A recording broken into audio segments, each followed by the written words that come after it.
जय श्री कृष्णा, राधे राधे। आप सभी भक्तों का आपके अपने YouTube चैनल श्री कृष्ण दीवानी में हार्दिक स्वागत है।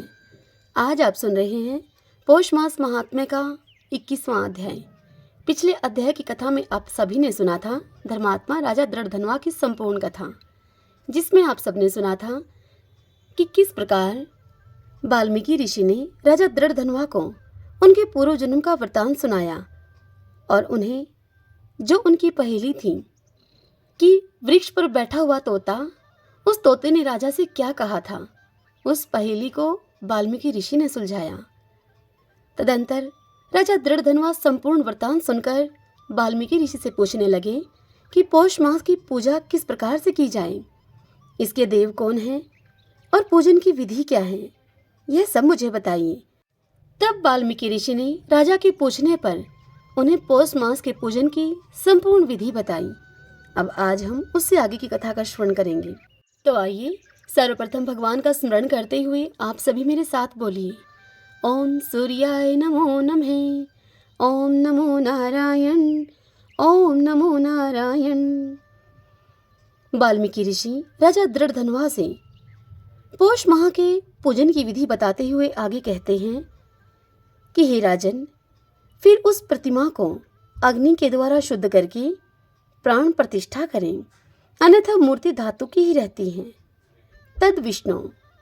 इस प्रकार पुरुषोत्तम के बीज जैसे वेदों के मंत्र को जानने वाला ब्राह्मण निरंतर हृदय पर अंगूठा रखकर इन मंत्रों से हृदय में प्राण प्रतिष्ठा करें कि इस मूर्ति के लिए प्राण रहें या फिर इस मूर्ति के लिए प्राण जाएं। इस प्रकार से प्रतिमा में देवत्व आने के लिए स्वाहा, इस प्रकार यजुर्वेद मंत्र को पढ़ें। इस प्रकार प्राणों को प्रतिमा में रखकर श्री पुरुषोत्तम भगवान का ध्यान करें और फिर उनसे इस प्रकार से कहें कि हे देव देवेश, हे पुरुषोत्तम, मैं यह आसन श्री राधा कृष्ण को अर्पण करता हूँ। गंगा आदि सभी तीर्थों से प्रार्थना करके मेरे द्वारा लाया हुआ यह जल सुख से स्पर्श करने के योग्य है। हे भगवान, पाद के लिए आप इस जल को ग्रहण करो। ऐसा कहकर पाद देवें। ऐसा कहकर श्री गंगा जी से जल लाकर सुंदर कलश में रखे हुए इस गंगा जल का आचमन करिए। इस प्रकार से प्रभु से ऐसा कहकर आचमन अर्पण करें, फिर पंचामृत से स्नान कराएं, फिर प्रभु को आचमन दें। सब कामनाओं की सिद्धि के लिए मैं यह 2 पीतांबर आपको भेंट कर रहा हूँ। इस प्रकार प्रभु को वस्त्र देकर फिर आचमन कराएं और कहें कि हे पुरुषोत्तम, इस संसार सागर में आप मेरी रक्षा करें। अंगोछे के सहित यह यज्ञोपवीत आप ग्रहण करें। ऐसा करके यज्ञोपवीत अर्पण कर दें। फिर कहें कि हे श्रेष्ठ, सुगंधित युक्त मनोहर दिव्य श्रीखंड चंदन के विलेपन को प्रीति के लिए आप ग्रहण कीजिए।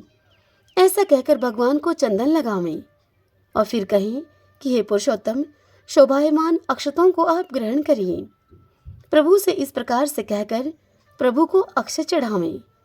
इस प्रकार केशवादि 24 मंत्रों से नाम के अंत में चतुर्थी विभक्ति लगाकर प्रत्येक अंग की उनकी पूजा करें और फिर पुष्प आदि लेकर एक एक वस्तु से श्री पुरुषोत्तम भगवान का पूजन करें। हरि ओम तत्सत। ओम सूर्याय नमो नमः, ओम नमो नारायण, ओम नमो नारायण। भक्तजनों, आज की यह कथा यहीं पर पूर्ण हुई। इसके आगे की कथा के लिए आपको कल तक का इंतजार करना होगा।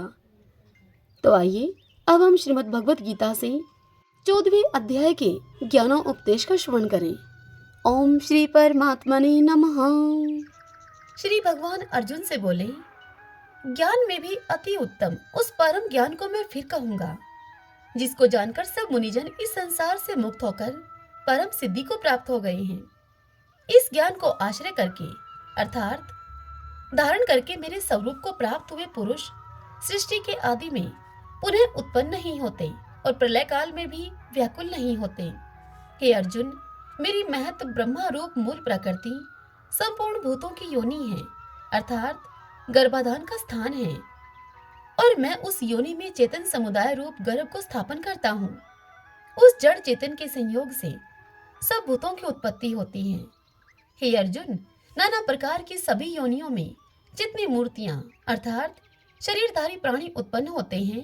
प्रकृति तो उन सबकी गर्भ धारण करने वाली माता है और मैं बीज को स्थापन करने वाला पिता हूँ। हे अर्जुन, सतव गुण, रजोगुण और तमोगुण, ये प्रकृति से उत्पन्न तीनों गुण अविनाशी जीवात्मा को शरीर में बांधते हैं। हे निष्पाप, उन तीनों गुणों में सतव गुण तो निर्मल होने के कारण प्रकाश करने वाला और विकार रहित है। वह सुख के संबंध से और ज्ञान के संबंध से अर्थात उसके अभिमान से बांधता है। हे अर्जुन, राग रूप रजोगुण को कामना और आसक्ति से उत्पन्न जान। वह इस जीवात्मा के कर्मों के और उनके फल के संबंध से बांधता है। हे अर्जुन, सब देह अभिमानियों को मोहित करने वाले तमोगुण को तो अज्ञान से उत्पन्न जान तू। वह इस जीवात्मा को प्रमाद, आलस्य और निद्रा के द्वारा बांधता है। हे अर्जुन, सतव गुण सुख में लगाता है और रजोगुण कर्म में तथा तमोगुण तो ज्ञान को ढककर प्रमाद में भी लगाता है। हे अर्जुन, रजोगुण और तमोगुण को दबाकर सतवगुण और तमोगुण को दबाकर रजोगुण, वैसे ही सतवगुण और रजोगुण को दबाकर तमोगुण होता है अर्थात बढ़ता है।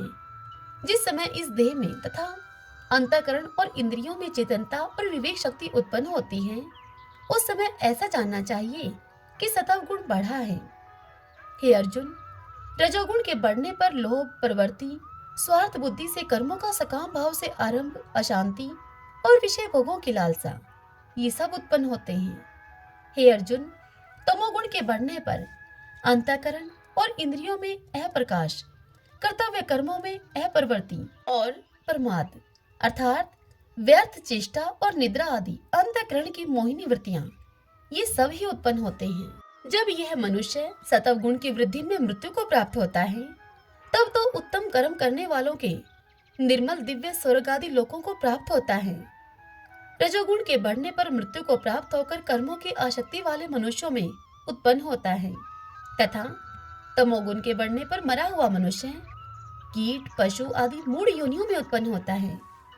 श्रेष्ठ कर्म तो सात्विक अर्थात सुख, ज्ञान और वैराग्य आदि निर्मल फल कहाँ है। राजस कर्म का फल दुख एवं तामस कर्म फल का अज्ञान कहाँ है। सतव गुण से ज्ञान उत्पन्न होता है और रजोगुण से निसंदेह लोभ और तमोगुण से प्रमाद और मोह उत्पन्न होते हैं और अज्ञान भी उत्पन्न होता है। सतव गुण में स्थित पुरुष स्वर्ग आदि उच्च लोकों को जाते हैं।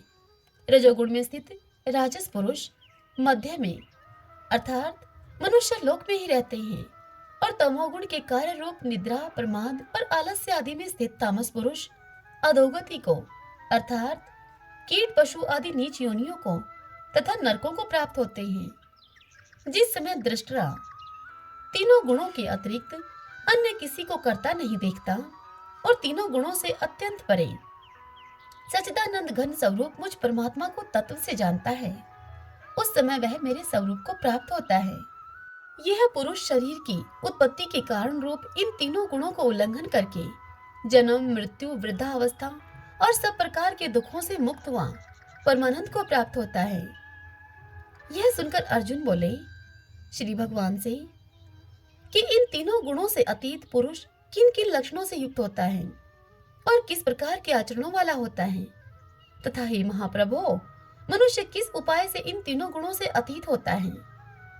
तब श्री भगवान अर्जुन से बोले, हे अर्जुन, जो पुरुष सतवगुण के कार्य रूप प्रकाश को और रजोगुण के कार्य रूप प्रवृत्ति को तथा तमोगुण के कार्य रूप मोह को भी न तो प्रवृत्त होने पर उनसे द्वेष करता है, न निर्वत होने पर उनकी आकांक्षा करता है, जो साक्षी के सदृश स्थित हुआ गुणों के द्वारा विचलित नहीं किया जा सकता और गुण ही गुणों में बरतते हैं, ऐसा समझता हुआ जो सच्चिदानंद घन परमात्मा में एक ही भाव से स्थित रहता है एवं उस स्थिति से कभी विचलित नहीं होता, जो निरंतर आत्म भाव में स्थित दुख सुख को समान समझने वाला, मिट्टी पत्थर और स्वर्ण में समान भाव रखने वाला, ज्ञानी प्रिय तथा अप्रिय को एक सा मानने वाला और अपनी निंदा स्तुति में भी समान भाव वाला है, जो मान और अपमान में सम है, मित्र और वैरी के पक्ष में भी सम है एवं संपूर्ण आरंभों में कर्तापन के अभिमान से रहित है,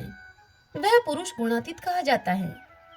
और जो पुरुष अव्यभिचारी, भक्ति योग के द्वारा मुझको निरंतर भजता है, वह भी इन तीनों गुणों को भलीभांति लांघकर सच्चिदानंद घन ब्रह्मा को प्राप्त होने के लिए योग्य बन जाता है, क्योंकि उस अविनाशी पर ब्रह्मा का और अमृत का तथा नित्य धर्म का और अखंड एकरस आनंद का आश्रय मैं हूँ।